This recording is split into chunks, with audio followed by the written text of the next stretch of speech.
All right, what's good, YouTube? So I'm not going to take too much of you guys' time today. I'm just going to kind of explain something real simple, real quick to you guys. I'm going to show you the best way to send a collab. I've noticed a lot of people have been hitting me up and have asked me about collabs and whatnot, and I've kind of like interacted with people about doing collabs, and a lot of them always ask me like how do they want me to send so their whatever they're sending me, or like what's the best way to collab, and they usually always want to end up sending me like loops and whatnot. And honestly, I really do not like using loops because I can't see what you did. I can't see what key you're in. If there's a note out of place that maybe I need to correct or something, or like I don't know. It'll work better if we work on the same platform. Is if we can see what was done so that I can piggyback off of that, or add to it properly without trying to just guess. It takes a lot of guesswork out.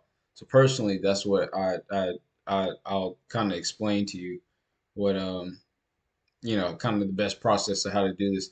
But me really, I just that's that I would prefer to just do it like FLP to FLP. A lot of people are doing the loop thing, and I get it. Like if you got different platforms, pretty obviously, then you got to do what you got to do. That makes sense.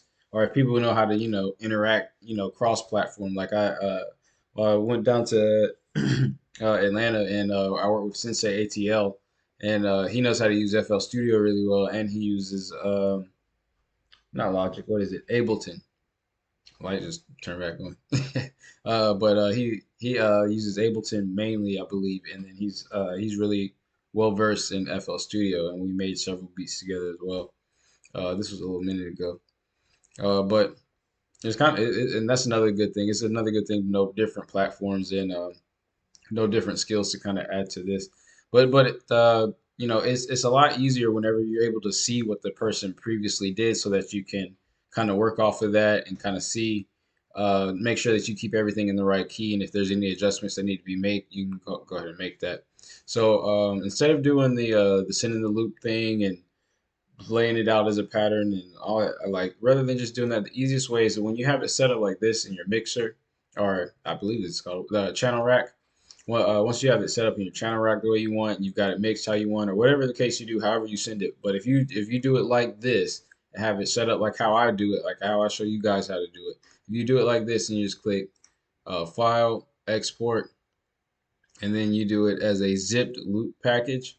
What that does is it takes this whole entire project and all the sounds included with it and compresses it down into a folder and zips it all up for you already, because it's going to be a big file, and then puts it on wherever you want to put it. So I always drop it to the desktop. So I'll put zip loop package, and obviously I'll go and click oops, desktop, and then boom, just drop it on the desktop, right? And then at that point, I go to my desktop, take it off my desktop, drag and drop it into an email, send it, shoot it over to the other producer, and go from there. So that's the best way that I have seen to do that. The reason being is because if I don't have those sounds, and or if the person that I'm sending this collab to doesn't have those sounds, and they need it to kind of finish the beat, obviously when I send it, it's going to have it in there. So if I sent this collab and they don't have those sounds, then it just wouldn't play. They'd have to replace it anyway, so it would change it. So if you change the sound, it may change up whatever the style of the beat that the original person was going for when they sent what they sent. So it's best to just keep everything original. That's why it's best to just send the original file. But a lot of people are scared of like, oh, they're gonna take my idea, my sauce, or this, that. I promise you, anything that you guys have done or seen or whatever, or your technique, I promise you, it's already been done. Somebody's doing it, or somebody's doing a combination of it, or something close to it, and don't realize I promise you, it's being done already. So it's not like something too so new and so crazy out there. I promise you, it's you're somebody knows. So once you kind of just, you can send it like that, and kind of have it set up to where it's just easy for the next person to kind of work from, because they don't have all those sounds. Because again, if I don't have those sounds and you send me this file, I'll open it up and have to replace it. Whereas if you send me it as a zip loop package, if you send it like that, then obviously, it comes with the sounds. However, the downside is it's not going to send you the VSTs. It's not going to send you those sounds. So the person that you're sending it to, you have to have those same exact VSTs. So it's good to communicate beforehand to each other. Hey, which VSTs do you use? Hey, I use Nexus, Purity, Electra, or this, that, and the third, or whatever the case is. That way, you can prepare that person. Hey, when I send this over, it's going to be something that you already have the melodies for, and if you don't have these sounds, then boom, you got them now. So that's a good way to kind of interact with people. That's a good way to get other sounds that you don't have, and build trust with another producer. And the same thing would apply as far as like art stuff. So like if you're an artist and you use um, Photoshop, InDesign, Illustrator, things of that nature, and you're making artwork. If send the file over, that I will actually make it a little bit easier for the person that is actually receiving your file and trying to add stuff to the art to actually be able to do something. I know that may be a little bit different because it's kind of different with art. You kind of like your actual art, especially if it comes down to like doing something with like if you're trying to make money off of it or display something. It's different when I'm just sending a beat for a collab and somebody wants to like, oh, I didn't know about that little trick that he does on his melodies. Let me steal that. That's different. That's just, I mean, he probably was. It's different. Like, you know what I'm saying. If when you're sending somebody like a piece of art though, that you're there might be like a brand or a trademark or something like that. You may want to be a little bit different about how you do that. So because you don't want somebody to take your logo or what your brand or whatever and kind of manipulate it slightly and then call it their own or whatever the case may be. But that's a little bit different of a story. Um, but yeah, it's just easier to collab when you're able to communicate the same language to each other as far as when you're making a beat. So that's why lots of times when I'm interacting with other producers and whatnot, if they ask them what program they use, if they say anything other than FL Studio, honestly, I'm gonna be honest with you, I really don't even want to collab because I don't want to deal with the loops. I do not like loops at all.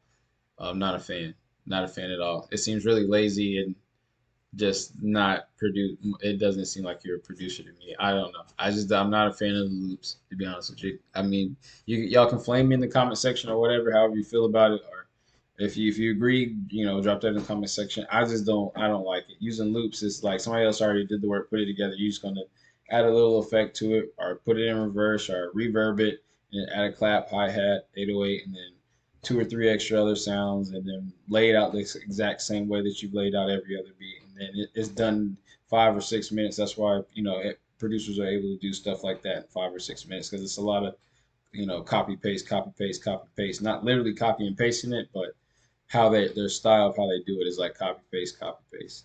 But that's pretty much it. Just that's the best way that I like to do my collabs as far as like sending stuff, going back and forth. That way you can actually get the sounds, everything stays the same, and then you can kind of go in and see where the notes are and know what key to keep this in and all of that nature. So that I feel like that's the best way to do it. And again, now if you guys got two different things, and that's two different programs, and obviously you got to do it the way you got to do it.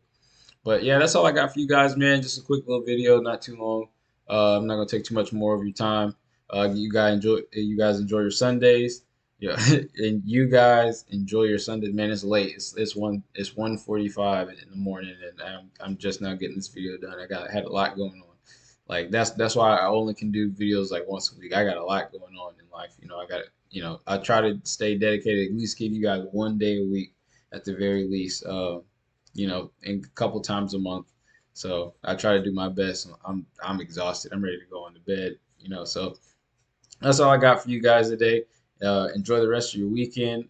Drop a comment in the comment section. Leave a like if you like the video, a dislike if you dislike it. Either which way, just interact with the video so that it progresses the algorithm into my favor. So I appreciate all the love and support, and I'll continue to give you guys more information and more knowledge and give you everything that I know to see if something I can give you helps you. So that's all I'm here to do is just help you guys out. So I appreciate the love and support. That's all I got for you guys. Peace.